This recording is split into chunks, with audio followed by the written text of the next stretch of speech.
आज हम पढ़ेंगे कक्षा 10 की मैथ की एक्सरसाइज फर्स्ट, जिसका नाम दे रखा है आपको वास्तविक संख्या, जिसमें हमने वास्तविक संख्या क्या होती है उसके बारे में पढ़ेंगे कि वास्तविक संख्या है क्या। सबसे पहले थोड़ा सा इसका बेसिक जान लेते हैं क्योंकि प्रश्न तो बाद में कर लेंगे। तो संख्या का आपको पता होना चाहिए कितने प्रकार की होती है। सबसे पहला प्रश्न यही है कि संख्या कितने प्रकार की है। तो संख्या दो प्रकार की होती है,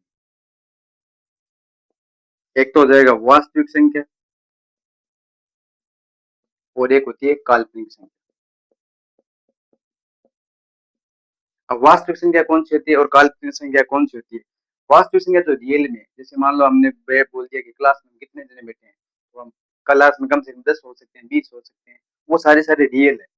अब काल्पनिक, अब मैंने बोल दिया कि बाजार में कितने लोग घूम रहे, तो आपने बोला अंदाज से बताते हो कि 500 700, तो वो सारी सारी काल्पनिक होती है, फिर जिसका कोई मान फिक्स नहीं होता है। रूट के अंदर जो भी संख्या आती है, जिसका रूट के अंदर मान लो 2 है, तो उस रूट के अंदर से ये संख्या बाहर नहीं निकलती, वो सारी सारी काल्पनिक संख्या के अंदर आती है।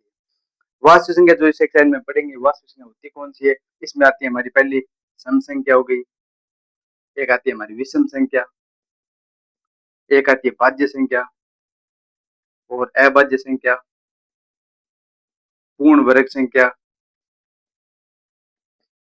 और पूर्ण घन संख्या। इस प्रकार से प्राकृतिक संख्या, ये सारी सारी संख्याओं के प्रकार है। जिसमें सम संख्या कौन सी होती है, जैसे प्राकृतिक संख्या होती है वो तो कौन सी होती है, जो एक से स्टार्ट होती है, एक दो तीन चार पाँच, वो एक पूर्ण वर्ग संख्या होती है।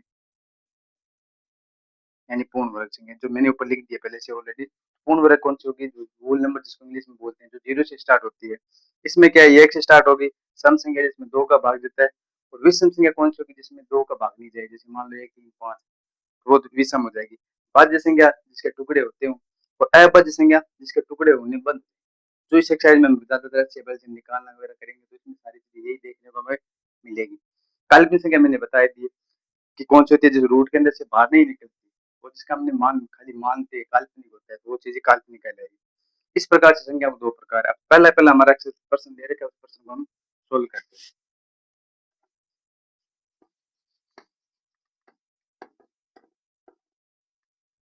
तो पहले प्रश्न में हमें बोला, देखो निम्नलिखित संख्याओं को क्या निकालना है, आपको अभाज्य गुणनखंड के गुणनफल के रूप में व्यक्त करना है। जिसमें आपको संख्या जैसे मान लो कोई सी भी दी जा सकती है। मान लो पहले पहले आपको पॉइंट में संख्या दे रखी है 140, तो 140 के अभाज्य गुणन कैसे निकालते हैं, छोटी संख्या कैसे निकालेंगे, बड़ी की कैसे निकालेंगे।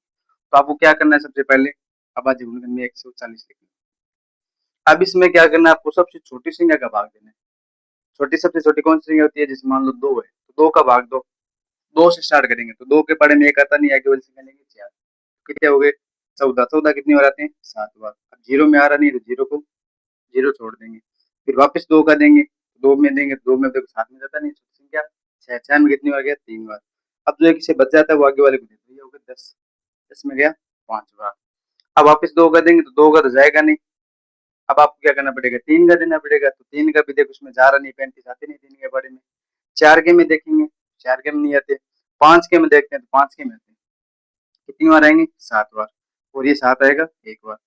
यहाँ पे आपको टुकड़े तब तक करने हैं जब तक इसमें भाग जाता रहे। जब भाग जाना बंद हो जाए तब आपको बंद कर देना है।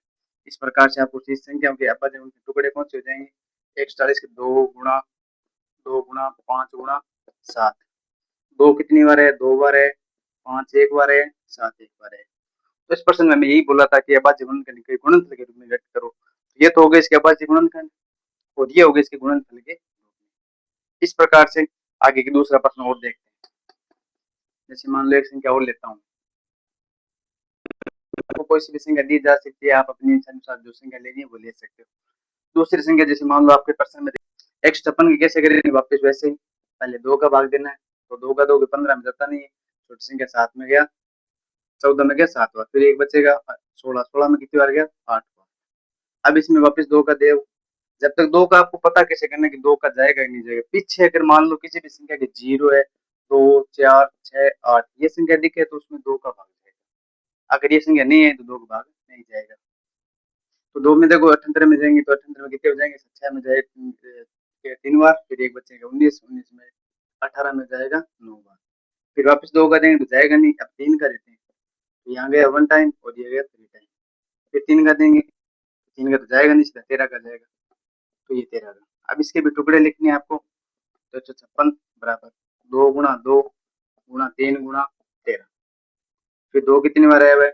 2 बार आया हुआ है और 3 आया हुआ है, 1 बार और फिर आया हुआ है 1 बार। इस प्रकार से आप इस प्रश्न के अभाज्य गुणन निकाल सकते हैं।